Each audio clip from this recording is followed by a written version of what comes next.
Morning, everyone. Thanks for those that joined the call today.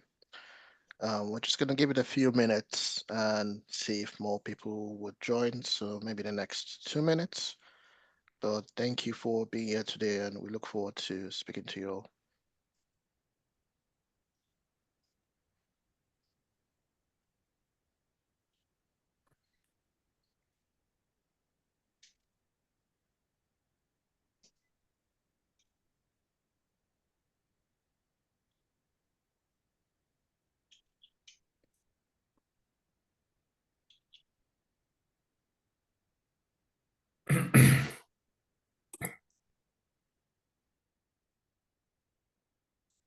I think we'll get some more people joining in now. So I'll just say let's make a start. Thank you for all joining and coming into this webinar today, which is about offshore wind and hydrogen. My name is John Wobble, and I'm the lead in the network integration team in our future energy systems team here at the Offshore Renewable Energy Catapult. So we have an interesting sort of presentations lined up for today, but unfortunately, one of our presenters called in sick. So instead of 3 presentations, we'll be having 2 presentations. So just before we start, just to give a bit of an overview, this presentation is going to be recorded just to make everyone know as well. And we have the Q&A button somewhere or the chat as well, where you can leave your questions as we go along. And in between presentations, we're taking out some times for Q&A and answering those questions as well. So for today, we have 2 presenters from the ORE Catapult. 2 of them are from our Future Energy Systems team. And part of the hydrogen team, we have Shai Rose, Naya Bosadri, and Michael Wash. And they'll be giving 2 really interesting presentations on different angles. One would be from the power to X, and the other would be about one of our challenge, sort of our case study for the challenges we faced when we had installed our electrolyzer and fuel cell system at our Blight facility as well. So thank you all for joining in, and I will just hand over to Sharus when you're ready. You can put up your slides and we can start the webinar. Thank you, John.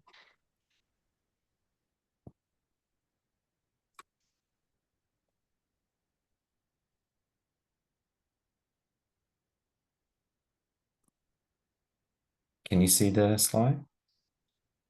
Okay. So good morning, everyone. In this presentation, I'm going to talk about the power to X, and in particular, I'm going to talk about the production of the hydrogen from offshore wind.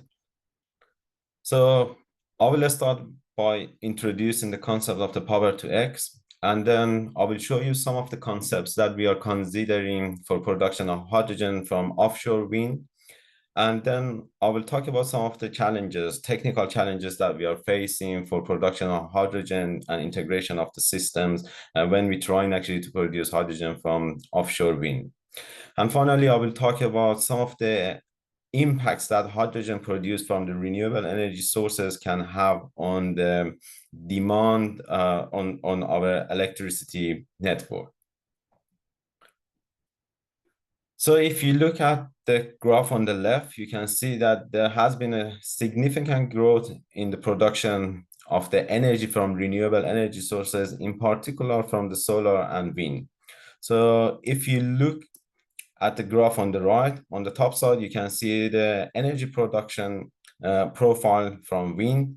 In the middle, you can see that there is an energy production profile from the solar, and at the bottom you can see the actual demand for the energy. As you can see, there are lots of actually variation in the energy production profile from these renewable energy sources, and it is almost impossible to match the energy supply and demand. So this basically brings the requirement, if we want to use this renewable energy, we have to actually combine this renewable energy with an effective energy storage method. In this way, we can actually have the ability to match the energy supply and demand and move towards the complete decarbonization. So this is where the concept of the power to X or power to gas can help us. So the concept of the power to hydrogen is basically using the energy produced by electricity by wind turbine or solar, and use that electricity to produce hydrogen. So this hydrogen is produced by electrolysis. We can store that hydrogen and use it whenever we need it. So in this way, it is possible to decouple the energy supply and demand. Also by production of hydrogen, storing it, and then using it in different applications, we can diversify the energy that is produced, diversify the application of the energy that is produced by these renewable energy sources. So the concept of the power to gas or hydrogen can be basically applied for the production of the hydrogen from the wind, offshore wind. For this, we consider in three different scenarios. So the first scenario is about is basically decentralized offshore scenario. So in this case, we have a wind turbine located offshore. Each wind turbine is basically connected with the electrolyzer and its own hydrogen production facilities. So the hydrogen that is produced in this case can be transferred onshore using the hydrogen pipeline. So this configuration or setup will reduce the initial capital investment required. It will also reduce the cost for the transportation of the energy, because our studies shows that it is more cost effective to transfer hydrogen using pipelines compared to transferring electricity through the cables. It will also reduce the cost for the large onshore electrical grid connections, because we don't bring the electricity in, we bring in the hydrogen into onshore. So the second configuration or scenario is a centralized offshore. So in this case, we have a multiple wind turbines offshore. All these wind turbines are connected to the central facility for the hydrogen production. Then the hydrogen that is produced in this central facility can be shipped onshore.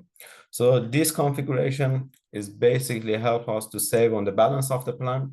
So the balance of the plants are other equipments that are needed to support the electrolyzer for the production of hydrogen. So by having a central facility, so we can reduce the amount of the balance of the plant. So we, of course, in this configuration, we can reduce the maintenance costs, because we only have a central facility, so it will help us to reduce the maintenance costs. And also it has a smaller footprint, so it will have less environmental impact. And the third configuration is the centralized onshore. So in this case, we have a multiple wind turbines located offshore. So they produce electricity. We bring the electricity onshore into the hydrogen production facility, which is located onshore. So, and then we can produce hydrogen. So this will help us to reduce the installation and the maintenance costs and the complexity, because everything is actually built onshore. It's easier actually to build these facilities, and also it helps us to it gives us more flexibility for connecting these hydrogen production facilities to our electricity network. However, integration of the electrolyzers to the wind turbine and production of hydrogen is not an easy task. So as you can see from this process flow diagram, there are lots of steps required in order to produce hydrogen, store it, and transport that hydrogen for the end use applications through the wind turbine and the electrolyzers. And you can see that there are requirements for many different equipments. All of these equipments need to be integrated and work together in the most efficient way to produce hydrogen that is cost effective. So as I said, we have lots of challenges, and some of the main technical challenges that we are facing is, for example, what type of the electrolyzer that we should be using. The technology that we're using can have actually considerable effect on the hydrogen production, the cost of the hydrogen that is produced, the efficiency of the whole system. Also, the size of the equipment is very important. So if we have the very big facilities for the hydrogen productions, maybe we don't have enough power going into the hydrogen production facilities. Therefore, we cannot produce hydrogen at some points. If it is too small, maybe we need actually to discard some of the energy that is produced from the wind turbine. We will have some curtailed energy, and all of these can have significant impact on the final cost of the hydrogen that is produced. One of the other main problems that we have in this setup, or in terms of the production of hydrogen from the offshore wind, is the integration of the electrolyzer with the wind turbines. So as I mentioned before, so the power that is coming from the wind turbines is very variable. So we have lots of fluctuations in the power that is produced from the wind turbines. So the fluctuations of the power can have significant impact on the operation of the electrolyzer. So this fluctuation can significantly impact on the efficiency and also the lifetime of the electrolyzer. So it is very important actually to overcome these challenges.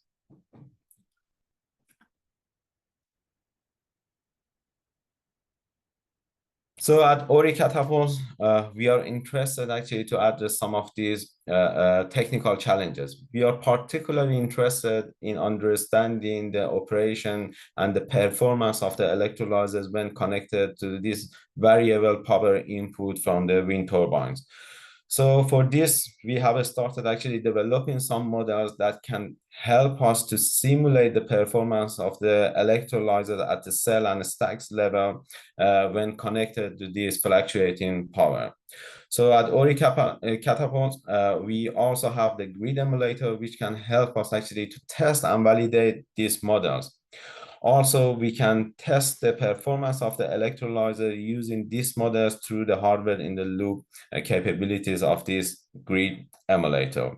We are also very interested in understanding the degradation mechanism in the electrolyzers, and we have started actually looking at these mechanisms and we're trying actually to see if we can actually develop our models, improve its accuracy using the facilities that we have at ORE in order to be able to simulate the performance of the electrolyzer, and also if there's any possibility to predict the degradation of the electrolyzer's materials when connected to this variable power input. We have also looked at the electricity capacity, the electricity network capacity at different sites in the UK with the major planned hydrogen activity in future. We have noticed that many of these sites have limitation in the electricity network in the future years. So this means that if we producing hydrogen and then we use this hydrogen to produce electricity, then this electricity network at these sites will not have enough actually capacity to accommodate the electricity produced from this hydrogen. So one method to overcome this problem is basically by having significant investment in order to improve the capacity and improve the infrastructure, electrical infrastructure, so we can have the higher capacity, which of course is going to be a very costly solution. Another method is to think about the hydrogen as a part of the whole energy system and try to understand what other assets that we have which can actually help us to use the hydrogen and feed it into our whole energy system. So one method or one solution can be the blending of hydrogen. So we know that we can easily blend 20% of hydrogen in the natural gas pipeline without the need for any changes in the infrastructure and also any changes in the end use appliances. So in this case, you can see there's possibility to produce green hydrogen, and that green hydrogen can be injected into the transmission pipeline of the national gas, and then we can actually use it in different applications.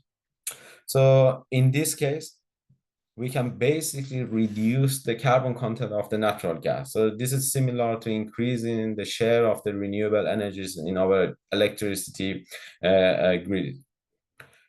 We can also use in this method, we can also balance the demand on the electricity network, because the hydrogen that is injected into the natural gas grid can provide with heat and power, and this will reduce the demand on this can potentially reduce the demand on the electricity network in the future.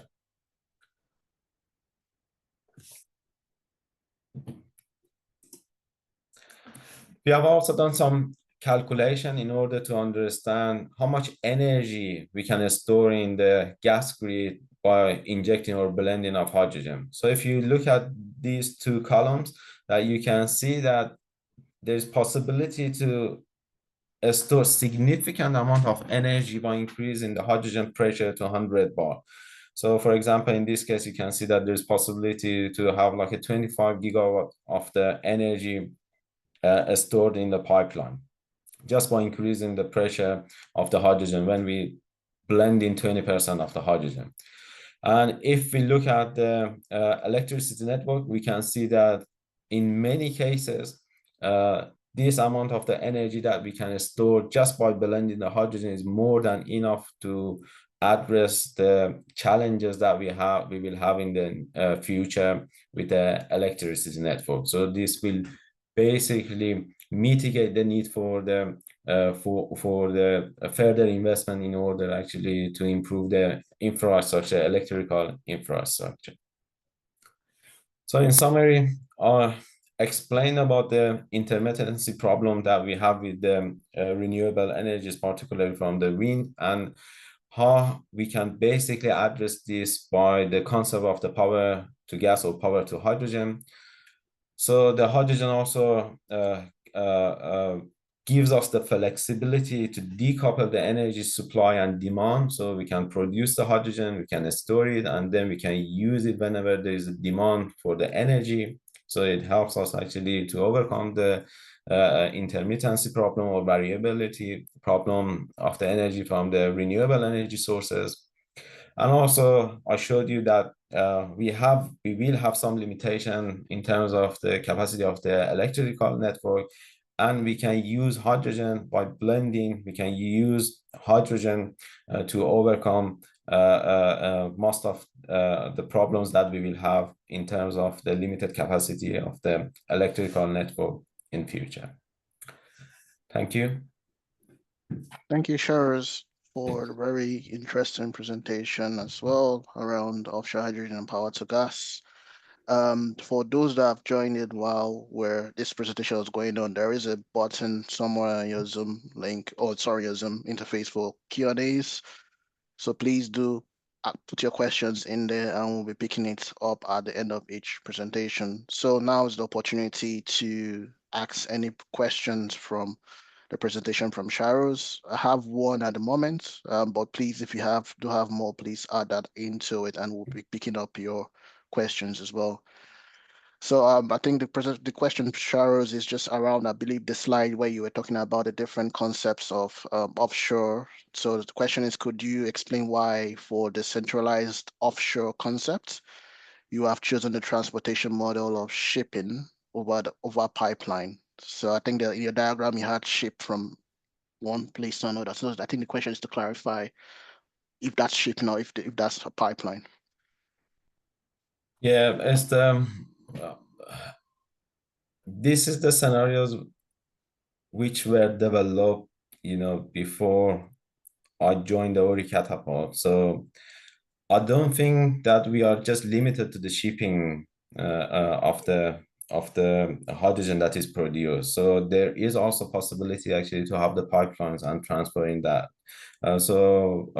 Maybe we could include that, pipeline. So it's right actually point to make there. So, but maybe I'm not really sure because I wasn't directly involved in that studies, but maybe it's just, to give us the ability to ship that hydrogen that is produced centrally to the different locations. Okay, so instead of just having one location and then transferring hydrogen and then require there might be requirement for the transportation of the hydrogen to different locations. So that kind of like a production of hydrogen, that scenario, we will have ships which can go everywhere, and then we could expand the distribution of the hydrogen that is produced at a large volume. So because we also need to think about the volume of the hydrogen that is produced. With that central facility, we will have, you know, large volume of the hydrogen production. Okay, that's fine. Thanks, Charis. We have another question, which is, I presume that 20% hydrogen into the gas network is 20% by volume rather than 20% by mass. So do you have an answer to Totally that? 20% by volume. I don't know if we have actually wrongly written by mass, but it's the 20% by volume. Okay, Yes. so I think that answers it. Yeah.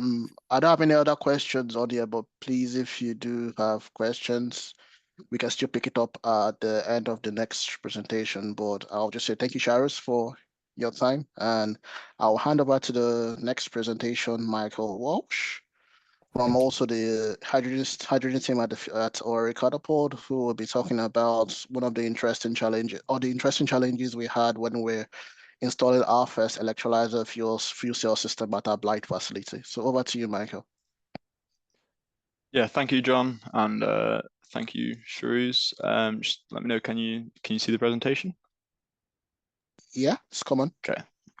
Okay, great. So yeah, today I'm going to talk through some of the challenges associated with integrating green hydrogen systems, specifically looking through the lens of our Hi-Fi facility, which was a 5 kilowatt facility that we installed at our Blythe site, and it's our first hydrogen installation. Hopefully I won't cover too many of the topics Shrews has already covered, but I think there might be some similarities there. And so I'm going to talk through some of the motivations around why we wanted to bring a hydrogen installation to site, some of the challenges that we overcome, and some of the challenges that we can see that the facility can be used to sort of solve in the future, and some of the future developments that we're going to use the Hi-Fi facility for.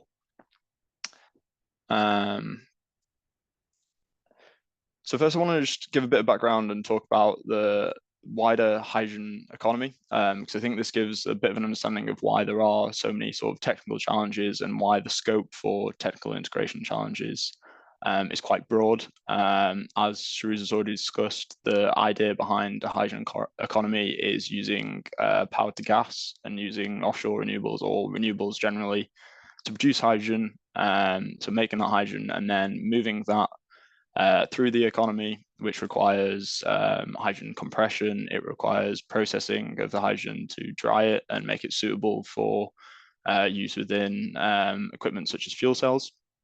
And then using that across a wide variety of industries, whether that be in transport, whether that be to support the power grid in intermittency with renewables. There are also many industrial uses such as fertilizer or green steel, and also the subsequent industries that can be growing off the back of green steel, and also opportunity for domestic use, such as heating, as was proposed in the Red Card project that didn't go ahead. And the reason I kind of want to make this distinction now is to point you towards the Hydrogen Innovation Initiative's report around the opportunity for hydrogen in the UK. Is because we have these sort of two main drivers, the first being to decarbonize our current industry and our current economy, but also to increase the capability around first producing hydrogen equipment that can be exported globally, but also that subsequent growth of a green decarbonized economy that may allow for manufacturing to be brought back to and industrialization to be brought back to the UK. And this report that I'm talking about here, the UK Hydrogen Innovation Opportunity, does a really good job, quite uniquely, of breaking down the direct economic value around the physical production of the equipment that's used in the hydrogen economy, but also the hydrogen market and the technology market, but also the indirect economic value that can be gained through reindustrialization and the growth of a green steel, say, economy in the UK. And it's quite interesting the way this has sort of been broken down, as the scale of the opportunity almost doubles when looking at a lot of the reports done previously between 4 to 6 trillion for a global economy. And when you look at the indirect economic value associated with reindustrialization, you grow that towards 8 trillion.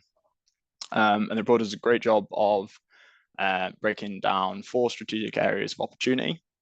For the UK, 4 strategic areas of need, and the underpinning sort of dependencies that we need to grow as as a country or as an economy to be able to deliver a hydrogen economy. And as part of the hydrogen systems team at ORE Catapult, what we're really interested in is the sort of technical challenges around what are the strategic areas of need, how we can access SMEs and startups and grow their projects and grow their companies to be able to deliver on an industrial scale for, say, larger developers and larger projects. And so those 4 strategic areas of need, as highlighted in this report, are distribution and control. And so that's looking around the control of a production facility, the control of storage onshore, and how you communicate the different levels of storage and the different levels of offtake to your production. How you do conditioning of hydrogen, where fuel cells require extremely high purities of hydrogen, where turbines fueled with hydrogen may not. You have some of the electrical and thermal management, as discussed by Shahruz, this sort of unique challenge around the intermittency of renewable power, and also the large amount of thermal energy that is produced as part of the electrolysis process, and how you can manage that. And then monitoring and measurement, which can be seen across the entire hydrogen economy. And what we kind of wanted to get to grips is having a small scale project that hopefully demonstrates some of these challenges or helps us better understand where these technical challenges fit into the wider economy. And so that's all well and good. Hydrogen economy has plenty of opportunities, but what are those significant barriers to deployment? Not just the sort of technical challenges Shahruz has previously discussed, but these can broadly fit into 3 categories. The first being supply chain. And so there's been a really interesting report done recently by Hydrogen UK looking at the strategy around the UK supply chain. And this is kind of looking at it through the lens of what opportunity there already is in the UK, what we already do well, what we can, what companies can be repurposed maybe, or expand their capabilities to reach into the hydrogen space and hopefully deliver on an industrial scale, but also where are the gaps in what we can make or buy, and can we develop SMEs or startups to be able to meet some of this demand. And so the report does a real good job of breaking down high, medium, and low strategic significant components that are required for the hydrogen economy.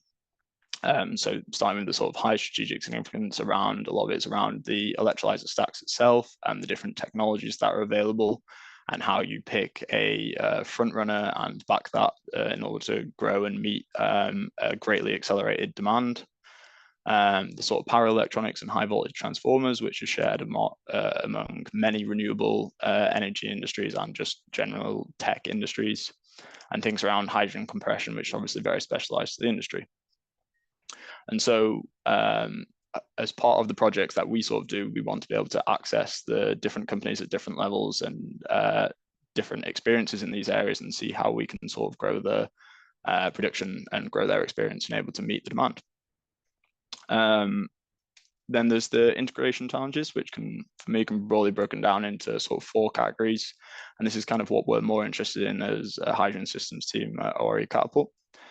The first is the sort of lack of clear regulation. So for developers who are trying to move into the space of green power and hydrogen, they may have expertise in electrical or mechanical engineering, but then don't, as a result, have much of a background in chemical engineering. And there is a sort of hole in how we go from what is traditionally grey hydrogen projects to green hydrogen projects backed by electrolysis, and how the various equipment, as we've already discussed, across the hydrogen economy can be regulated and brought up to a certain standard that can ensure reliability and confidence in developers to be able to deliver those projects. There's also a lack of experienced integrators. Similarly, where developers may not have that experience, they may want to reach out to a third-party integrator to be able to deliver their project. And as traditionally, a lot of these projects have been grey hydrogen and linked to oil and gas, there isn't necessarily that experience, and there hasn't been the projects yet of delivering green hydrogen with electrolysis on scale. And because this is a very interesting confluence of electrical, mechanical, and chemical engineering, finding integrators that have experience of delivering those sort of projects is quite unique. And so by developing smaller scale projects that kind of target some of these challenges and give integrators the opportunity to sort of flex their muscles and deliver some of those projects, it hopefully inspires confidence in the industry to deliver the larger scale projects. There is also the requirement in almost all of these projects for novel technologies, right the way from the power electronics that need to be designed specifically for electrolysis to be integrated with renewable intermittent renewable power, right the way through to the electrolyzer itself and compression. Sensing of hydrogen hasn't been something that's typically been done on scale, and is quite difficult due to the lightness of the molecule. And so there are lots of novel technologies that need to be de-risked to be able to deliver these projects. And then finally, the sort of technical challenges, which we've already discussed a little bit around power management, but also that hydrogen molecule flow management through the system, and compressors that typically operate on a steady state are now having to be required to recirculate and operate variably, and how you optimize some of these challenges for performance, for lifetime, for reliability, how you optimize your operation and maintenance around these components. There is also a bigger question around cooling as we move to larger scale plants. As we already discussed, there is lots of heat that is produced as part of the electrolysis process. Can that heat be used to power secondary processes? Can it be used in part of wider heat integration projects? And finally, there is a challenge around grid forming capabilities. So as we've discussed, there is the onshore and offshore centralized projects. And when you look to take hydrogen production offshore, you remove the grid connection associated with the wind farm. That grid connection is a two-way grid connection that is previously been used to kickstart the wind farm when you want to start generating power. And it's how we tackle some of those challenges. Can we use hydrogen or other forms of energy storage to be able to allow us to remove that grid connection and reduce the cost of the project? The final sort of key barrier to deployment is this piece around green hydrogen offtake. And so you can kind of look at it from 2 points of view. The first being industry that is already using grey hydrogen, and what is the incentive for it to move towards green hydrogen. Now, lots of these industries, for example, fertilizer or steel, work on very razor-sharp margins, and moving from a feedstock that is 1.25 to 1.5 pounds per kilogram to a feedstock 3 to 4 times that obviously completely cuts out those margins, and therefore there is no sort of incentive without carbon pricing to be able to move towards them. But there is also this issue around determining a levelized cost of hydrogen, where this value of 4.3 to 4.5 pounds per kilogram doesn't often include some of the post-processing and actual delivery to a site, say onshore, and in some cases can be predicted to be 2 to 3 times that size. So it's how we sort of move towards that for off-takers that are already using grey hydrogen. There's also a secondary challenge around industries that are maybe moving hydrogen for the first time, and all of the infrastructure that is associated with doing that obviously needs to be paid for, whether that be utilization side for a power plant or for a steel facility where you need new fuel injectors, new burners, and all the R&D that is associated with developing those solutions. But also for the first time, consumer-based products that just want industries that just want to use hydrogen maybe for power, how they go about doing storage. Obviously, all these things need to have reliability and confidence inspired in them to be able to sort of make that early mover, and also obvious economic benefits rather than just decarbonisation benefits. And so what we've sort of done at ORE is to take these challenges and kind of think of what our capabilities and what we do best, and how we can sort of deliver projects that might help overcome these technical barriers or overcome these barriers in the industry. And so a bit of background of kind of what we sort of do is develop unique facilities with unique engineering capabilities, whether that be testing and development, or testing and demonstration, sorry, or whether that be research facilities looking at unique technologies. We also look to target to reduce cost and risk around renewable technologies, so by scaling up startups with unique technical capabilities.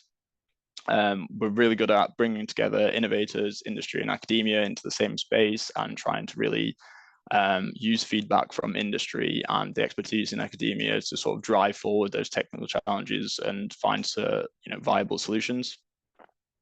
And we look to target sort of accelerate growth of UK companies. And so when thinking about that, we kind of came up with sort of two key projects that would hopefully serve to overcome these barriers. And the first one is looking at a key component testing and validation facility. So Shrew's already discussed, there is interest in us developing, say, capabilities around testing and validating electrolyzer technologies, as seen as sort of a high strategic significant component, and basically inspire it by testing and demonstrating the capabilities of those components under the required variable power scenarios, hopefully inspiring some confidence and developing some regulation that will allow developers to be able to select the correct technology for them, and hopefully kickstart some of these larger scale projects. And then the second project is a sort of small scale demonstration of a complete hydrogen system, and to show that we understand the technical and the integration challenges around bringing hydrogen to any site, and what the reality of that actually looks like, not just looking at the top level systems view, but what it actually means to put hydrogen in people's homes or in people's communities or in next to industrial sites. And so the second piece is what I would like to talk about today. And so here's what that looked like for us. This is the complete hydrogen system, our high five facility. As you can see in the top right there, it's a containerized solution where we have got an electrolyzer, we have hydrogen conditioning like a separator and dryer, we have fuel cells and some battery power storage, all located in this centralized rack. And we then have a separate storage facility just outside, which is a 35 bar storage container, which can store up to roughly 3 kilograms of hydrogen. And a little bit more of a technical sort of process flow view of what that facility looks like kind of gives you an idea of the sort of type of challenges that you have when bringing a hydrogen facility or a hydrogen to site. So you have this interesting management of power supply, and whether you're using inverters and battery storage to maintain your power supply, or how that grid connection is managed. You have some interesting challenges around the mains water supply, which isn't necessarily as much of an issue when you're looking at a 5 kilowatt facility like this, which is actually air cooled. But if you were to look to go to larger plant, that mains water supply actually becomes quite significant, and especially when you then start using water for cooling. So there's some interesting challenges how you work with local government and council in order to deliver that. There is also looking at your ATEX zones, and so your hydrogen storage, your size of stock that you can actually store on site safely and within the space. And as hopefully we'll come to understand, that your arrangements of things like external valves and emergency vents and the total amount of hydrogen stored on site can dramatically impact your overall facility design, almost much beyond even just the technical limitations.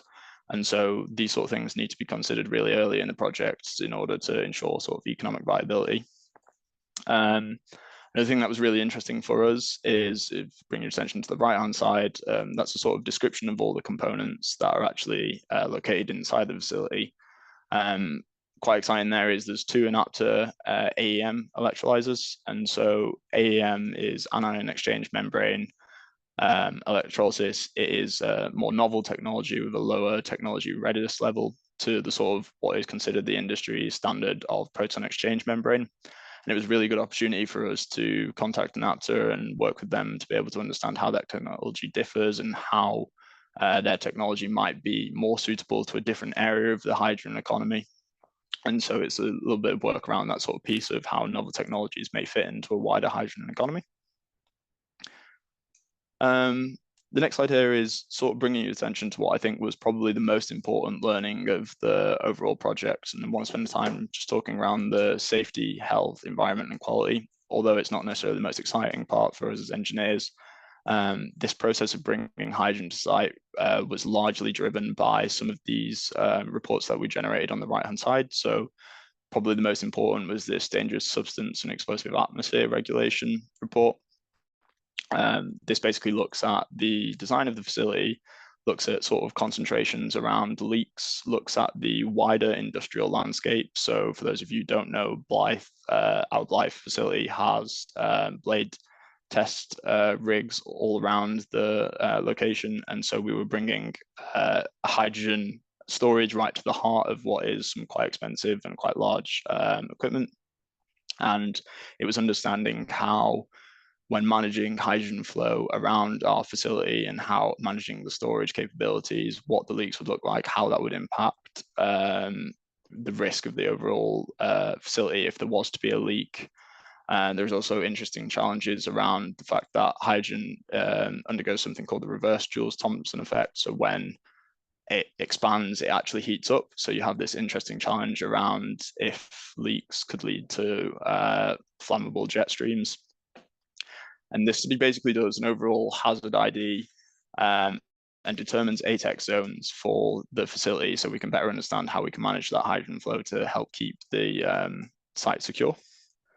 The second thing was looking at the pressure system safety regulation, but also this pressure vessel written scheme of examination. So this is basically understanding the safety limits of the components that we've selected for our storage facility and also the valves, ensuring that they're certified, but also how we then bring in other stakeholders in the hydrogen industry, like insurers, and understand what sort of threshold they require to ensure the safety of the site and how they assess the pressure vessel in association with the equipment that surrounds it. And so this is a really important piece to understand. Obviously we focus as engineers on the technical challenges, but there are obviously lots of other stakeholders who are really interested in this work and need to be brought in early in order to optimize your design. The next piece that we generated was this hydrogen risk management report. And this is basically a lifetime assessment of the facility, understanding how quality and conformance from component selection and system design right the way through to site selection and the operations and maintenance is all tightly knitted together to ensure that the risk is completely mitigated and we have in place safety precautions and emergency response. Again, the overall reason I wanted to spend a little bit of time talking about this is because bringing these things into the life cycle of the system design early is going to dramatically impact the success of these projects getting off the ground, and where we have an industry that is almost plagued by maybe not even reaching FID or not completing FID, having a real clear understanding of how your limits of hydrogen storage, your limits of system flow management will impact overall economic viability of the project. And bringing that in early is really important to be done. And so it was one of our sort of key learnings from the project. Looking at some sort of other project outcomes. First is that sort of regulatory planning utility piece I've already spoke about, and how bringing that into the project lifecycle early is quite important. But then underneath that, this strategic location of non-return valves and emergency valves, and understanding your emergency system is essential for your overall site management, but also for management of things like ATEX zone. And this can be a really important piece, especially if you're co-locating storage with production and utilization. How you actually manage all those things in the same space could dramatically impact your site size and how much hydrogen you can actually store. And as I said, sort of needs to be considered very early on, especially if you're wanting to bring hydrogen to domestic use or residential use. There was a really interesting challenge around the ventilation and temperature control of the facility. So because this is a research project and isn't there to sort of produce hydrogen on any sort of scale and isn't turned on all the time, we actually had quite an interesting challenge of managing temperature control at the site, and what impact that temperature control management would have on the overall ATEX zone, whether it was actually safe to be doing things like bringing heaters to the facility. And so this is probably less of an issue around industrial scale when things are going to be used all the time, but because there is this interesting challenge around whether we can use hydrogen for intermittent power management and isn't necessarily going to be on all the time, there are actually interesting challenges around temperature control that need to be considered. There was another really interesting piece that we sort of did around the encryption and remote control access. So remote control access is going to be extremely important when we look at centralized control. You then have centralized control of an electrical system that's producing gas, and obviously then that asset, when it moves to scale, can become quite high risk for attack. And so understanding that lots of the manufacturers of the original equipment are not necessarily have expertise in software design and software control. We actually had to then generate an internal sort of project to be able to upgrade the sort of encryption and make sure that when we were accessing the site remotely, that it was actually up to standard. And so as we move to centralized control of a larger facility, this is something that's going to be incredibly important. Another piece was really to say that although there is holes in regulatory guidance, that there is integrator experience out there, and we worked very closely with ARC Consulting to be able to actually fill those gaps. And it's just to be aware that there are experienced operators in this space out there. It's just sort of finding them and making sure you work closely with them from the start, where to identify the sort of areas that your project may be lacking in experience. Moving on to some sort of future areas of interest for us. So there's a really interesting piece to be done around moving to a larger system and how you optimize heat and how that heat could potentially be used for additional processes that might actually improve the overall efficiency of the project. There's this really interesting challenge around electrical integration of microgrids. So this is really looking at variable power flow and whether you need to use battery storage or potentially hydrogen storage in a fuel cell to be able to manage the ramp up and ramp down times of the electrolyzer, just in order to protect it and improve its efficiency. There is also this challenge around the coordination of multiple systems. And so centralized control for all factories and all production systems is really important. And how you actually do that with electrolyzer systems, and especially novel technologies that are really focusing on, say, the stack design and aren't necessarily looking at the balance of plant and things around it in as much detail. And so how we kind of want to achieve, I guess, those goals, what's next for the facility kind of falls under sort of three pillars, some of which we've kind of already discussed. There is this sort of idea around hardware in the loop asset testing. So where we want to use our unique grid emulation capabilities at Blythe, we'd like to plug the Hi-Fi facility into that and do some actual physical scenario testing and see how the system would actually respond to different types of grid connection that are operated in different ways, but also different renewable power inputs, and see how the system actually responds. We then would like to use that also to sort of generate data that can be used in modeling and validation of those models. And so modeling is obviously really worthwhile when you kind of have the data to sort of make intricate models, and there is obviously lots of corners that can be cut, or you can improve the product development time and reduce the cost of it by doing sufficient modeling and having really useful models to do that.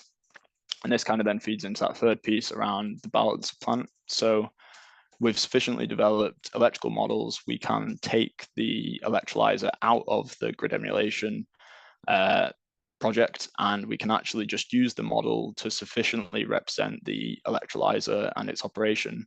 And by doing that, that allows us to then do testing of other balance of plant equipment without actually generating hydrogen, and with massively reduced cost of hydrogen, massively reduced cost of testing.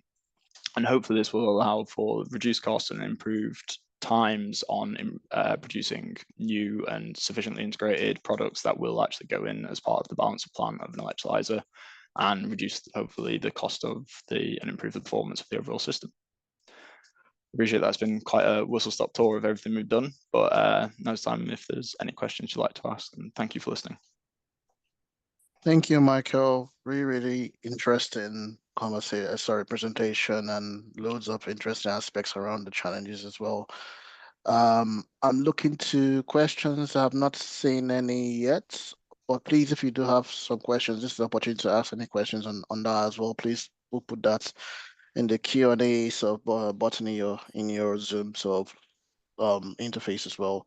But whilst I wish to see if there's any more questions, I think one question that came to my mind, maybe me what asking is, this was a small sort of unit, right? 5 kilowatts, which is really a small unit, and these were sort of the challenges you faced, right? Would you say those similar challenges you would face even more, or is that sort of level what you expect even for if it was going to be, let's say, 1 megawatt facility at Blight? So this was really interesting for us to sort of get to grips with what some of the challenges are. I think the technical challenges are applicable when you're looking at smaller systems as they are to larger systems. What does change quite significantly is your regulation around storing and moving large quantities of explosive gas. There are different sort of regulations that apply at different scales, and as soon as you start to move up towards the megawatt scale, if you're don't have sufficient offtake, or you don't have constant pipelines leaving your facility, and you are actually storing that on site, the challenges sort of change again. And so this has really highlighted to us that there is some regulation out there for other projects that sort of needs to be adhered to, and has quite good recommendations, or extremely useful recommendations. And so, yeah, the technical challenges are very similar. As you move up in the scale, health and safety will obviously scale with it. And you need to be really sure of exactly what it is you're doing. All right, thanks, Michael. No additional questions so far, so I would say thank you, Michael, for your time as well. And I think we'll call an end to the webinar as well. Thank you, everyone, for joining in. As well, if you want to reach out to us for any more sort of questions or any follow-up informations, we have our website as well, but you can reach out to any one of us on the call by email as well. So, but thank you all for being able to attend today, and we look forward to having you all another time here at ORE Catapult to have more interesting conversations with you all. All right, so thank you, everyone, and have a lovely day. Thank you, everyone.